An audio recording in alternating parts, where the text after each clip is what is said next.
कुछ और चीजें जिसकी निवेशकों को, बाजार को, पार्टिसिपेंट्स को, सारे इंटरमीडिएट्स को काफी चिंता है, उस पर बात करते हैं। सितंबर के अंत में ऐसा लगता है कि अचानक से बहुत एनपीएस बढ़ने वाले हैं, क्योंकि आपने अपने पॉलिसी स्टेटमेंट में मोरेटोरियम के बारे में कुछ नहीं कहा, आपने रीस्ट्रक्चरिंग की बात जरूर की। क्या ये मानना चाहिए कि अगस्त एंड में मोरेटोरियम खत्म हो जाएगा?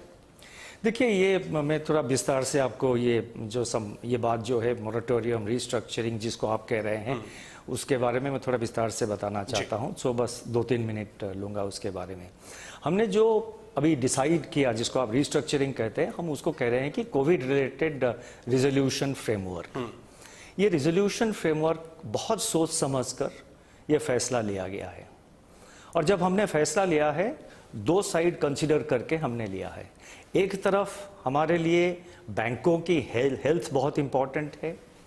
बैंकों की हेल्थ बहुत इंपॉर्टेंट है क्योंकि इकोनॉमी को, किसी भी इकोनॉमी जब ग्रोथ अचीव करना चाहिए, और पर्टिकुलरली कोविड के जो सिचुएशन है, हमको रिवाइव करना है इकोनॉमी को, तो बैंकों का रोल बहुत इंपॉर्टेंट है। तो बैंकों का हेल्थ अच्छा रहना चाहिए। दूसरी बात है कि बैंक किसके पैसे के साथ बैंक किसके पैसे के ऊपर लोन दे रहे हैं या काम कर रहे हैं। डिपॉजिटर्स पैसा है वो। तो डिपॉजिटर्स जो है, बड़े डिपॉजिटर है, छोटे डिपॉजिटर से, मध्यम वर्ग के डिपॉजिटर से, उनका जो डिपॉजिट से वो भी सेफ रहे, उसके ऊपर भी हम ध्यान देते हैं। ये एक तरफ है। दूसरे तरफ हमको कोविड सिचुएशन में ये भी देखना चाहिए कि बिजनेस जो है अभी बहुत स्ट्रेस में है, काफ़ी स्ट्रेस में है। और एक बिजनेस जब स्ट्रेस में रहता है तो उसके सामने 2 रास्ता है। जो लोन लिया है, टर्म लोन लिया है, उसके सामने 2 रास्ता है बैंकों के लिए या आरबीआई के लिए। एक तो आप कुछ ना करें, उनको एनपीए बनाने दीजिए, और वो बिजनेस जो है वो फेल हो जाएंगे, रिपे नहीं कर पाएंगे। तो आपका जो फाइनेंशियल सेक्टर स्ट्रेस है, बैंकिंग सेक्टर स्ट्रेस है, और जो फाइनेंशियल इंस्टेबिलिटी है, वो बहुत बढ़ जाएगा।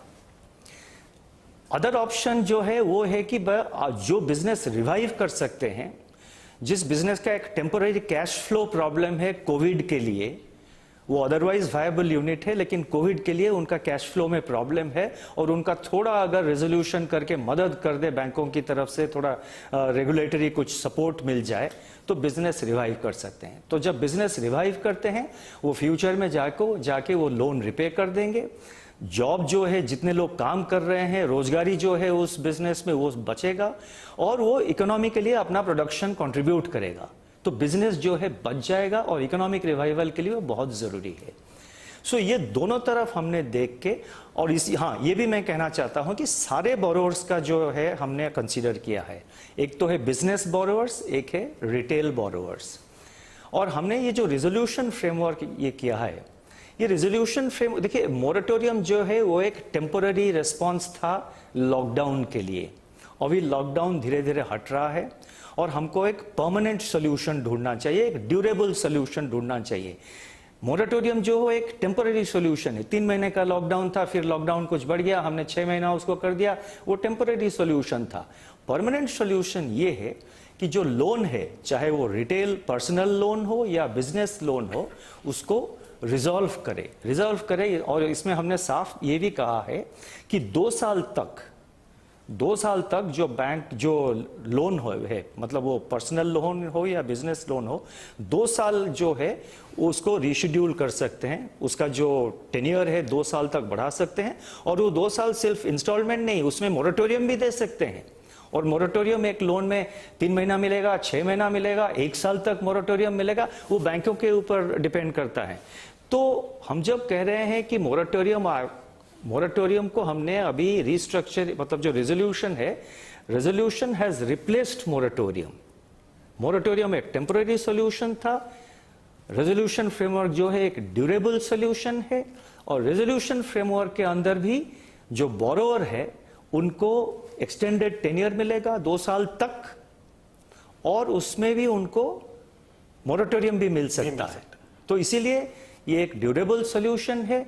इसको मैं थोड़ा विस्तार रूप से इसीलिए बताया कि ये समझना बहुत जरूरी है।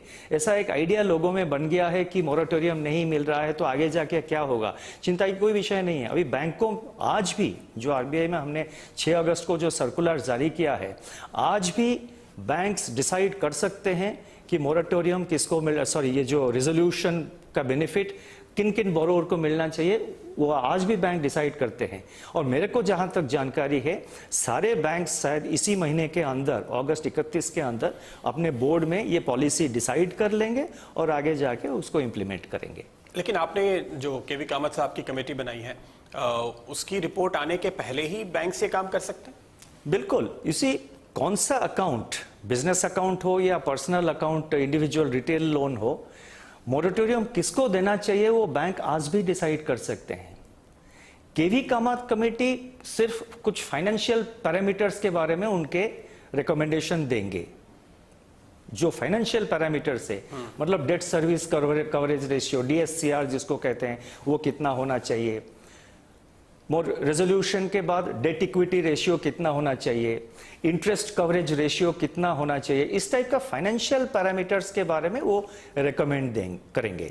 लेकिन किन किन को ये जो रेजोल्यूशन का बेनिफिट मिलना चाहिए वो बैंक आज भी डिसाइड कर सकते हैं, क्योंकि एलिजिबिलिटी जो है हमने तो बहुत साफ कर दिया कि 1 मार्च को वो स्टैंडर्ड एसेट रहना चाहिए और जो डिफॉल्ट है 30 दिन से ज्यादा डिफॉल्ट नहीं होना चाहिए। तो उसी के आधार पे बैंकों के पास इंफॉर्मेशन है, कौन सा बिजनेस कैसा चल रहा है, कौन सा रिटेल बोरोवर, पर्सनल बोरोवर का क्या है पोजीशन, फाइनेंशियल हेल्थ क्या है, वो तो बैंकों को पता है, वो आज भी फैसला ले सकते हैं। और भी एक बात मैं आपको क्लैरिफाई करना चाहता हूं, ये एक आइडिया बाहर बन रहा है कि शायद केवी कामत कमेटी 30 दिन लेंगे, उसके बाद RBI और 30 दिन लगा डिसाइड करने के लिए। ऐसा नहीं है, टोटली 30 दिन है। 30 दिन के अंदर केवी कामत कमेटी रिपोर्ट हमारे पास आ जाएगा और उस रिपोर्ट के आधार पर हम जो है नोटिफिकेशन भी इशू कर देंगे। दोनों काम मिला के 30 दिन लगेगा। और ये एक बहुत अच्छी बात है कि हमने, आप जैसे आपने देखा होगा कि उसी जो केवी कामत है उनका जो एक्सपीरियंस है बैंकिंग लाइन में, और बाकी जो मेंबर्स है कमेटी में, दिवाकर गुप्ता है जो कि स्टेट बैंक के पहले MD रह चुके हैं, अभी ADB का वाइस प्रेसिडेंट अभी उसका काम संभाल रहे हैं, बहुत एक्सपीरियंस है उस कमेटी में। तो उस कमेटी का जो फाइनेंशियल पैरामीटर्स वो रिकमेंड करेंगे, मेरा उम्मीद ये है कि वो बहुत ही सोच समझकर और बहुत एक वर्केबल और प्रैक्टिकल सजेशन देंगे। तो ये 1 महीना आप कहाँ से गिनेंगे, यानी पॉलिसी? 6 अगस्त से 1 महीना। ओके, तो 6 सितंबर तक आप कह रहे हैं कि गाइडलाइंस RBI जारी कर देगा। और दूसरी बात जो आपने बताई कि कमेटी की रिपोर्ट के बिना बैंक्स खुद से तय कर सकते हैं, तो किसको मिलेगा रिस्ट्रक्चरिंग, ये बैंक तय करेंगे। रिपोर्ट के आधार पर केवल ये पता चलेगा कि कितनी रिलीफ मिल सकती है। जो पोस्ट रिस्ट्रक्चरिंग आपने कहा कि वो फ्रेमवर्क केवल कमेटी से आएगा। ऐसा नहीं होगा कि बैंक ने किसी केस में ये कहा कि इसको रिस्ट्रक्चर करना है और कमेटी की रिपोर्ट के बाद वो डिस्क्वालीफाई हो जाए। नहीं, इसी और भी एक बात मैं क्लैरिफाई करना चाहता हूं। केवी कामत कमेटी का जो रिकमेंडेशन है वो बिजनेस लोन्स के लिए है, पर्सनल लोन के लिए केवी कामत कमेटी रिकमेंडेशन की जरूरत नहीं है। तो पर्सनल लोन जो है जिसमें कि लोगों में बहुत मतलब अप्रहेंशन है, वो रिस्ट्रक्चरिंग बैंक अभी भी पूरा कर सकते हैं, क्योंकि केवी कामत कमेटी जो नॉर्म्स इशू करेंगे वो सिर्फ बिजनेस लोन्स के लिए होगा।